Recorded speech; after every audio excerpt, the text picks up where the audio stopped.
Your team is constantly watching you as a leader. But if you're practicing the following key habits, which you can use like a daily leadership or manager checklist, I guarantee you will unlock motivational energy in your employees like you've never seen before. But wait, how can I be so confident?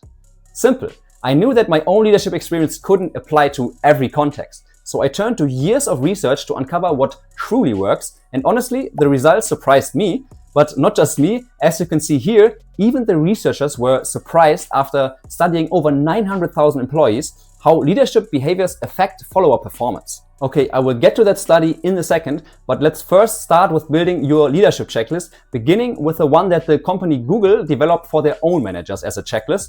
It all started when someone at Google asked a bold question. What if everyone here didn't just have a decent or good manager, but an amazing one? Google runs frequent internal surveys on management quality. So they created a quadrant, as you can see here, comparing the highest and lowest rated managers. The result? Teams with top rated managers performed significantly better and had much lower employee turnover. So what were those top managers doing differently? Google derived 8 key behaviors and we'll use those as the backbone of our checklist. First one, be a good coach. I'll break this down into specific behaviors you can follow, but first, here are the 7 remaining points from Google. Express interest in your team members' success and personal well-being. Help your employees with career and personal development. Be productive and results-oriented. Empower your team and avoid micromanagement. Be a good communicator and listen to your team. Have a clear vision and strategy for the team. Possess key technical skills to advise the team. Okay, these may sound straightforward, but here's the surprising part. Only 5% of Google managers were actually doing all of them well. So Google created a training program based on these 8 points, and the performance ratings of the managers who participated in this training after 1 year improved by 13%, 1 year later. That's huge. So how do you start practicing these 8 principles? This is where leadership styles and our checklist come in. As a psychologist, I dug into the most popular leadership theories to translate each of these habits into specific behaviors. If you missed video 3 of this course where I introduced leadership styles and shared which one, at least research suggests, is the best one, the link is right here. But now let's start with the first, be a good coach. What does that actually mean? Laszlo Bock, a former senior vice president of people operations at Google, was surprisingly emotional when explaining the results of his study. Most managers, if they hold one-on-one meetings at all, just show up and ask, what's going on this week? They don't partner with employees to truly understand the challenges and co-develop ideas that fit the employee's strengths. Let's group these 4 principles under the one-on-one meeting habit checklist now. To go deeper than just Google's findings, I looked into additional research. One study really stood out to me, and it's the one that I mentioned earlier in the beginning. After analyzing more than 900,000 employees, combining more than 3,000 studies, by the way, the researchers found that one single factor explained most of the performance differences. What was it? It was so-called leader-member exchange, the quality of the relationship between manager and employee. Instead of explaining it abstractly, I'll just show you the 7 survey questions used to measure leader-member exchange. These will become part of your leadership behavior checklist. Before we dive in, I've got a powerful tip for you, a software tool that can help you apply this checklist directly in your one-on-one meetings. I'll share it with you in just a moment, but first, here's the first checklist item. I know where I stand with my leader and usually know how satisfied they are with what I do. Sounds simple, right? But could you honestly say that each of your team members would agree with this statement? Are you regularly giving this kind of feedback to your employees? Even if you are, have you ever directly asked them if they are agreeing with what you think? Okay, I will now step by step reveal the other 6 statements that are measuring leader-member exchange from the study above. But I will also take into account other relevant leadership styles using proven items from transformational leadership, for example, transactional leadership, servant leadership, and ethical leadership theories, the building blocks of our checklist from now on. From transformational leadership, for example, my leader commends me when I do a better than average job. Would all your employees say yes to this?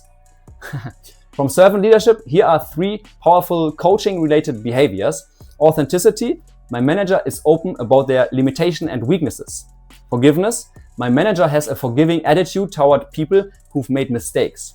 And humility, my manager learns from others' views and opinions. From ethical leadership, When making decisions, my manager asks what is the right thing to do. As you can see, our checklist is given from the perspective of the employee.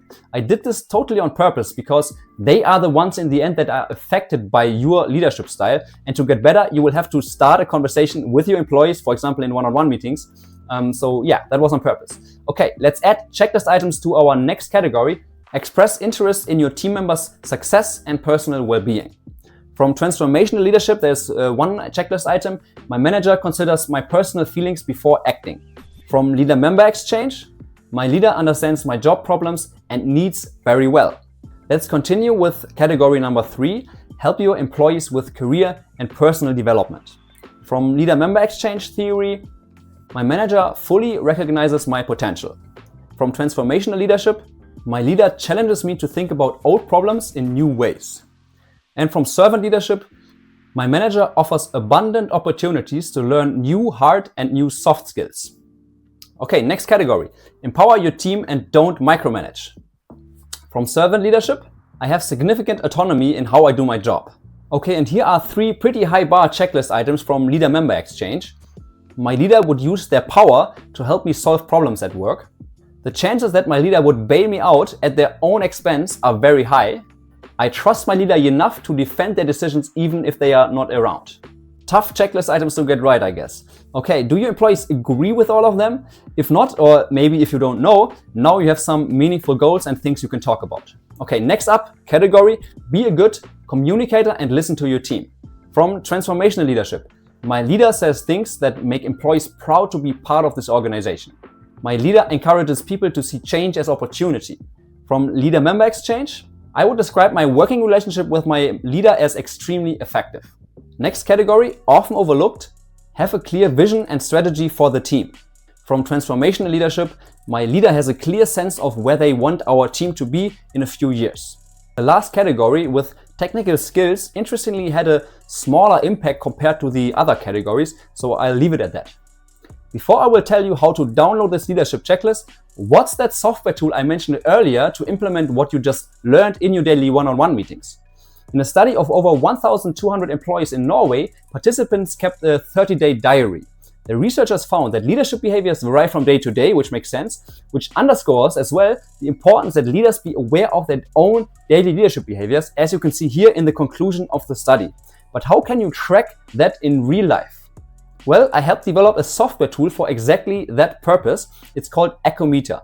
Imagine having a coach who listens to your one-on-one meetings and gives you feedback afterwards. Which leadership behaviors from our manager checklist did you show? Which ones did you not show? Which ones are you potentially even forgetting for a long time? And that's what the Echometer one-on-one software tool does. You simply turn on transcription mode during a one-on-one meeting, and the tool gives you personalized insights and reminders for what to improve. You can use it free forever for up to 2 employees, and for your whole team it's just $30 per month. Link to Echometer is below this video, and yes, if you are just basically interested in this checklist that we built together, you'll find the link to the Echometer website where you can download it below this video too. Now you might be thinking, well, great, easy. I just use these items in my next one-on-one and become a better manager. It's not quite that simple, I guess, because how you run your one-on-one meetings matters a lot. Harvard Business Review, for example, cites that of 250 direct reports, nearly half rated their one-on-one experiences as suboptimal. So make sure you are applying best practices like active listening, for example, and giving feedback that leads to real behavior change. Accordingly, in the next video, and just to remind you, we are now in video 4 of our free people management training course, we'll dive into the daily tactics you can use to apply this checklist and improve your leadership every single day. See you there, and make sure to subscribe.